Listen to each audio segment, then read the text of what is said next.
नमस्कार। पश्चिम बंगाल विधानसभा चुनाव को लेकर 3 बड़े ओपिनियन पोल के आंकड़े सामने आ चुके हैं और तीनों ही आंकड़े चौंकाने वाले सामने आ चुके हैं, क्योंकि पश्चिम बंगाल में विधानसभा चुनाव की तैयारी शुरू हो चुकी है और ऐसे में सत्ता में किसकी वापसी या फिर खेला हो बे। पश्चिम बंगाल को लेकर 3 ओपिनियन पोल के आधार पर बंगाल में अगली सरकार किसकी बनने जा रही है, क्योंकि बंगाल को लेकर सत्ता का संग्राम शुरू हो चुका है। और यहाँ पर बात की जाए तो बड़े बड़े ऐलान यहाँ पर देखने को मिल रहे हैं।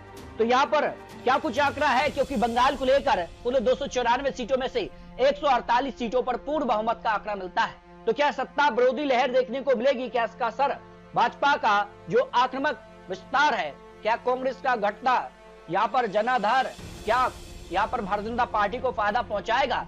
ऐसे कई बड़े सवाल सामने आ रहे हैं और बंगाल को लेकर यहाँ पर महिला वोटर्स इस बार किसके साथ होगा, ये चौंकाने वाले आंकड़े रहेंगे।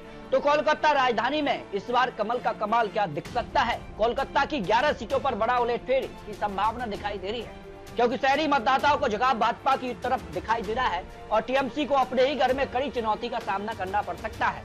कुल यहाँ पर बात किया तो भ्रष्टाचार के आरोप, शहरी वोटर पर असर, मिडिल क्लास का भी यहाँ पर मोह भंग यहाँ पर टीएमसी से देखने को मिला है। तो कुल 11 सीटों में से भारतीय जनता पार्टी को 8 जबकि टीएमसी को 3 सीटें, कांग्रेस लेफ्ट का खाता खुलता नजर नहीं आ रहा है। जबकि बात की जाए तो यहाँ पर हावड़ा और हुंगली यहाँ पर जिलों में भी इस बार बीजेपी का डंका बच सकता है। हावड़ा में बीजेपी को 10 सीटों के साथ हावी नजर आएगी। हुंगली में कांटे की टक्कर 9 वर्सेस 8 का मुकाबला देखने को मिल सकता है, क्योंकि यहाँ पर बंद पड़ी फैक्ट्रियां, रोजगार जैसे कई मुद्दे इस बार इन जिलों में गूंजते नजर आएंगे और जिसका फायदा भारतीय जनता पार्टी क्या उठा पाएगी। अगर बात की जाए तो हावड़ा से 16 सीटें, जिस पर भारतीय जनता पार्टी 10, टीएमसी 6 पर यहाँ पर हावी हो सकती है। हुंगली के 18 में से बीजेपी 9 और टीएमसी को 8, एक सीट पर कांग्रेस अपना दावा कर सकती है। हालांकि कई ऐसे मुद्दे हैं जो कि यहाँ पर नंदीग्राम की राजनीति वाले यहाँ पर बेल्ट से बदलाव की राजनीति को जोड़ते हैं, जबकि पुरुलिया बांकुरा में भी यहाँ पर क्या एक तरफा स्पष्ट आंकड़ा देखने को मिलेगा या फिर यहाँ पर भी कांटे की टक्कर देखने को मिलेगी, क्योंकि आदिवासी बहुल क्षेत्र में बीजेपी की जबरदस्त पकड़ इस समय मानी जा रही है। पुरुलिया बांकुरा में एक तरफा जीत के संकेत दिखे हैं। झारग्राम में टीएमसी की यहाँ पर शाख क्या बच पाएगी? आदिवासी समाज, पैठ, विकास, सड़क निर्माण जैसे कई मुद्दे इस समय गूंजते नजर आए हैं। तो पश्चिम बंगाल के कई हिस्सों में बीजेपी यहाँ पर क्लीन स्वीप की ओर होगी। पुरुलिया से 9 सीटों में भारतीय जनता पार्टी 7, बांकुरा की 12 में से बीजेपी 7 और यहाँ पर झारग्राम की 4 में से 3 पर यहाँ पर जो है टीएमसी यहाँ पर हावी नजर आएगी। जबकि साउथ 24 परगना की अगर बात करें तो टीएमसी का जो अभेद दुर्ग किला है, क्या इस बार ध्वस्त होने जा रहा है? आंकड़े कहते हैं कि टीएमसी का सबसे मजबूत गढ़ यहाँ पर 31 सीटें यहाँ से आती हैं और पहली बार भाजपा यहाँ 20 सीटों पर आगे हो सकती है। ग्रामीण बंगाल में भी सत्ता विरोधी लहर के संकेत इस बार दिखे हैं, जबकि तटीय क्षेत्रों में ध्रुवीकरण की राजनीति इस समय हावी नजर आ रही है। केंद्रीय योजनाओं का भी प्रभाव सीधे तौर पर लागू न करना टीएमसी के लिए यहाँ पर एक कह सकते कि खतरे की घंटी इस समय नजर आ रही है। दक्षिण 24 परगना का हाथ से भी निकलना टीएमसी के लिए यहाँ पर कह सकते कि गेम ओवर की तरह नजर आ रहा है, मैदान में होगी और इसका नुकसान टीएमसी को बंगाल चुनाव में यानी दक्षिण 24 परगना के कई यहाँ पर सीटों पर देखने को मिल सकता है। कुल 31 में से भारतीय जनता पार्टी 20 सीटों पर जो है आगे हो सकती है, टीएमसी 10 और कांग्रेस 1 सीट पर अभी नजर आ सकती है। जबकि नॉर्थ 24 परगना को लेकर भी इस बार बड़े चौंकाने वाले आंकड़े सामने आ रहे हैं। हालांकि ममता बनर्जी के लिए संजीवनी की तरह यहाँ पर विपरीत लहर में भी टीएमसी यहाँ पर मजबूत रही है और 33 में से 18 पर टीएमसी की बढ़त और यहाँ जिले में टीएमसी के उम्मीदवार का यहाँ पर कह सकते हैं कि बड़ी जीत की तरफ देखने को मिल सकते हैं। और यहाँ अगर बात किया तो कई कल्याणकारी योजनाएं, लक्ष्मी भंडार का असर, संगठन की जमीनी पकड़ भी इस समय टीएमसी के मजबूती के तौर पर देख रही है। जबकि कुल 33 में से अगर बात की जाए तो 18 पर टीएमसी, भारतीय जनता पार्टी 9 और कांग्रेस को 2 सीटें मिलने का अनुमान इस यहाँ पर क्षेत्र से आ रहा है। जबकि मेदिनीपुर की बात की जाए तो यहाँ पर पूर्व मेदिनीपुर में बीजेपी की आंधी, 12 में से यहाँ पर पश्चिम बंगाल में बीजेपी को 9 सीट पर आगे हो सकती है, जबकि नंदीग्राम वाले जिले में टीएमसी पिछड़ सकती है। शुभेंदु अधिकारी फैक्ट है, कोस्टल सिक्योरिटी, करप्शन जैसे कई मुद्दे इस समय शुभेंदु अधिकारी उठाते नजर आ रहे हैं, क्योंकि सबसे चौंकाने वाला आंकड़ा बन सकता है, क्योंकि शुभेंदु अधिकारी टीएमसी से अलग होकर भारतीय जनता पार्टी के साथ इस बार चुनावी मैदान में।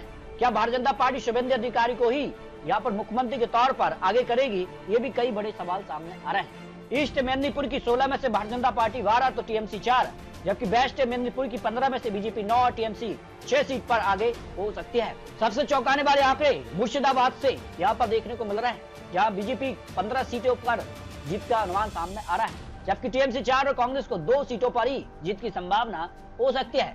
इस तरह से अगर बात किया तो वोटों का काफी दुर्वीकरण और यहाँ पर कह सकते कांग्रेस के वोट बैंक का बीजेपी की तरफ शिफ्ट होना भी मुर्शिदाबाद का एक बड़ा उदाहरण के तौर पर दिखाई दे रहा है, क्योंकि जिस कारण से दिल्ली में केजरीवाल के खिलाफ कांग्रेस चुनावी मैदान में थी, केजरीवाल हार का सामना करना पड़ा था। उसी तर्ज पर टीएमसी का नुकसान कांग्रेस यहाँ पर कर सकती है, जो विश्लेषण और यहाँ पर राजनीतिक गलियारों में चर्चाएं शुरू हो चुकी हैं। जबकि मालदा भी यहाँ पर जो कांग्रेस का गढ़ कभी माना हुआ करता था, लेकिन अब कांग्रेस के हाथ से ये भी गढ़ निकल चुका है। त्रिकोणीय संघर्ष का फायदा भारतीय जनता पार्टी क्या मालदा में उठा पाएगी? आंकड़े कहते हैं कुल 12 सीटें यहाँ से आती हैं। टीएमसी को 7 सीट और भारतीय जनता पार्टी को 4 और यहाँ कांग्रेस को 1 सीट पर जीत की संभावना दिखाई दे रही है। नादिया और बीरभूम की बात की जाए तो यहाँ पर मतवा वोट और हिंसा का गढ़ भी रहा है। ऐसे में नादिया में बीजेपी 10 सीटों पर आगे नजर आ रही है। बीरभूम में टीएमसी 11 में से 2 पर सिमट सकती है और खेला होवे का नारा यहाँ से मिला था। और ऐसे में माना जा रहा है कि क्या खेला होवे या फिर सत्ता में वापसी भारतीय जनता पार्टी की हो सकती है। इसको लेकर कई चौंकाने वाले आंकड़े यहाँ पर निकलकर सामने आए हैं और आंकड़े कहते हैं कि यहाँ पर सीधे तौर पर जो आंकड़े रहे हैं उसमें अगर बात जाए तो 15 साल की सत्ता के बाद भी क्या टीएमसी फिर सरकार बनाएगी और चौथी बार ममता बनर्जी मुख्यमंत्री बनेंगी, इसको लेकर आंकड़े भी सामने आ चुके हैं। पश्चिम बंगाल को लेकर जो पहला ओपिनियन पोल उसमें यहाँ पर बात की जाए तो 168 सीटों पर भारतीय जनता पार्टी इस समय कमल खिला सकती है आज अगर विधानसभा चुनाव हो जाते हैं, जबकि टीएमसी को यहाँ पर 111 सीटें हैं और यहाँ पर 10 सीटों पर कांग्रेस की जीत की संभावना, जिससे सीपीएम अजुद्दीन ओवैसी की पार्टी भी आ सकती है। और ऐसे में एक स्पष्ट बहुमत भारतीय जनता पार्टी को बंगाल में इस सर्वे के आंकड़ों के हिसाब से माना जा रहा है। लेकिन पश्चिम बंगाल को लेकर यहाँ पर जनमत का पोल भी सामने आया, जिसमें टीएमसी को 150 से लेकर 180 सीटों का अनुमान सामने आया है। वही भारतीय जनता पार्टी 80 से 110 सीटों के आसपास, वही लेफ्ट कांग्रेस को 15 से 25 सीटों का अनुमान सामने आ रहा है। लेकिन माना जा रहा है कि कांग्रेस और लेफ्ट के अलग चुनावी मैदान में उतरने से टीएमसी को वोट शेयर में नुकसान होगा, तो इसका सीटों पर कितना असर होगा ये काफी महत्वपूर्ण हो जाता है। जबकि एक और सर्वे के आंकड़ों की अगर बात की जाए तो 294 सीटों में से यहाँ पर टीएमसी को 115 सीटें, भारतीय जनता पार्टी को 154 सीट, कांग्रेस को करीब 10 से 18 सीटें और निजी खाते में करीब 5 से 7 सीट की संभावना ओपिनियन पोल में सामने आ रही है। यहाँ पर बात की जाए तो 3 से 4 बड़े ओपिनियन पोल के आंकड़ों में यहाँ पर टीएमसी और भारतीय जनता पार्टी में कड़ी टक्कर सामने आ रही है। हालांकि ये चुनावी आंकड़े, चुनावी अनुमान है, ओपिनियन पोल के आधार पर फिलहाल भारतीय जनता पार्टी का पलड़ा टीएमसी पर भारी नजर आ रहा है।